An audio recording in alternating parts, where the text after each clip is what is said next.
Olá, eu sou Paulo Gama, aqui do time de análise política da XP, e gravo esse nosso Café com Política, exclusivo para o nosso público private, para falar um pouquinho sobre o que a gente teve na agenda da política nesses últimos dias, o que a gente está esperando para a semana que vem. Tá?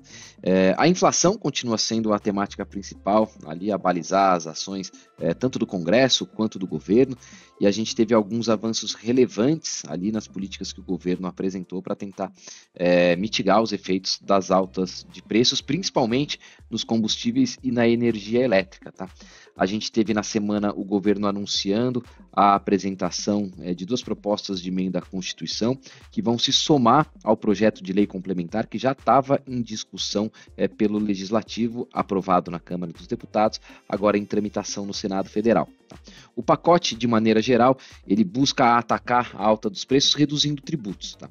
Então o PLP 18, que é esse projeto de lei complementar que o mercado está prestando bastante atenção, ele inclui combustíveis, energia elétrica, transporte coletivo e telecomunicações na relação de bens e serviços essenciais.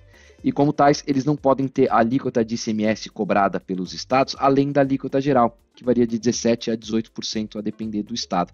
Portanto, há uma redução ali esperada no ICMS cobrado por esses estados nesses produtos. Tá? Essa é a primeira parte, é o projeto de lei complementar que já foi aprovado pela Câmara, em discussão agora no Senado Federal.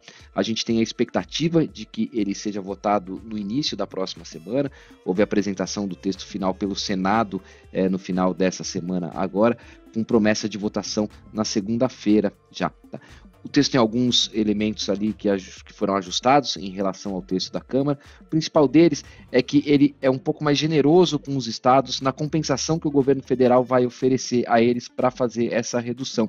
Então, antes o governo se comprometia a custear a diferença de arrecadação, caso ela fosse superior a 5%, mas levando em conta toda a arrecadação de ICMS dos estados. O texto do Senado agora diz que para esse cálculo, para efeitos de compensação, o governo federal vai levar em conta a queda de arrecadação só nesses itens que foram modificados pelo PLP, portanto um pouco mais generoso ali com os estados. De toda forma, esse texto ainda precisa voltar à Câmara dos Deputados, onde vai ser avaliado de novo, caso haja alterações no Senado, como parece em curso, para aí sim seguir a sanção do presidente Jair Bolsonaro. Ele é implementado a partir do momento da sanção. Tá? Houve uma série de dúvidas ali se haveria necessidade de validação pelas assembleias locais e tudo mais, mas a interpretação corrente dentro do governo é de que não, é de que a partir do momento em que for sancionado pelo presidente Jair Bolsonaro, os estados passam a cobrar o ICMS já reduzido. Tá? Há dúvidas também sobre possibilidade de que isso se choque de alguma maneira com a legislação eleitoral, mas o governo tem adotado interpretações um pouco mais permissivas ali nesse sentido e não parece que essas preocupações serão suficientes para impedir o avanço do projeto por parte do governo, não. Tá? Essa é a primeira parte, primeira etapa desse processo, desse pacote para tentar vencer a alta dos preços. E o que a gente ficou sabendo nessa semana é da segunda etapa, se discutiu muito ali a possibilidade eventualmente de subsidiar os combustíveis, enfim, até uma decretação de estado de calamidade para edição de créditos extraordinários e tudo mais. O caminho que o governo decidiu adotar foi o de oferecer uma compensação aos estados que quiserem avançar nessa redução de ICMS. E aí a gente fala sobre diesel especificamente, sobre gás de cozinha. E essa é a proposta de emenda à Constituição principal que começou a ser discutida nessa semana, foi apresentada nessa quinta-feira no Senado Federal. Não é o governo quem está assinando, é um senador, líder do governo, quem apresentou para tirar a digital formal ali do governo, mas é uma proposta feita em conjunto com o governo. E é isso, o governo federal se compromete a custear aos estados a queda de arrecadação que eles tiverem, caso levem a zero o ICMS sobre diesel, a gás de cozinha também, e sobre etanol a 12%. Então, os estados que avançarem naquele limite de tributação, o governo federal se compromete a custear essa diferença a partir de 5 parcelas que seriam apresentadas ali aos estados para custear essa disparidade que vai haver ali em termos de arrecadação. Os estados se queixam um pouquinho das contas que o governo fez, né? O governo chega a 27 bilhões, mais ou menos, ali de expectativa de custeio. Os estados querem um pouquinho mais, estão dizendo, né, que devem gastar mais do que esses 27 bilhões.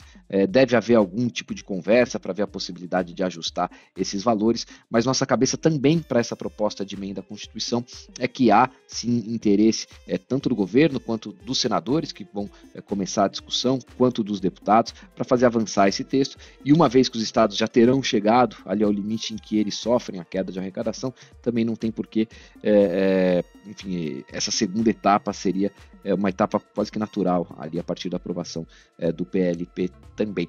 Essa proposta de emenda à Constituição, sim, uma vez promulgada, depois de aprovada pelo Senado, pela Câmara dos Deputados, vai precisar de legislação estadual em cada um dos estados para fazer a redução do ICMS, mas também, uma vez que o governo federal já se prontificou a custear a diferença, ainda que haja divergências ali, como eu disse, no valor que isso vai atingir, os estados não terão muita razão para segurar e para não fazer essa redução do ICMS. Tá?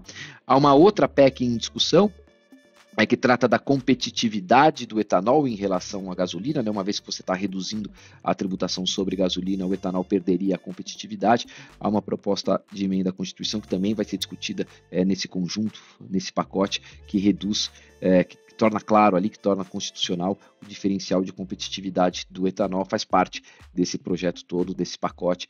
Nossa cabeça, de novo, é que isso tende a ser aprovado, o pacote todo, ainda antes do recesso parlamentar, tá? Que começa ali na segunda quinzena de julho, e é a principal arma que o governo tem à disposição para fazer frente ao processo inflacionário, né, que tem preocupado o governo, enfim, que afeta índices de popularidade e que é o número 1 ali dos alvos do presidente Jair Bolsonaro e dos aliados no Congresso para tentar se segurar sua popularidade, olhando ali para as eleições de outubro, tá? Então, temática dos combustíveis, de energia elétrica, né, e dos preços, dos efeitos das altas dos preços, tem sido o principal ponto dessa semana que passou e assim que a gente vai seguir na semana que vem também. Então, atenção nesse projeto de lei complementar, nas duas propostas de emenda à Constituição que vão começar a tramitar. Esse foi o nosso Café com Política dessa semana, espero que tenha sido útil para vocês e a gente volta na próxima sexta-feira. Até lá!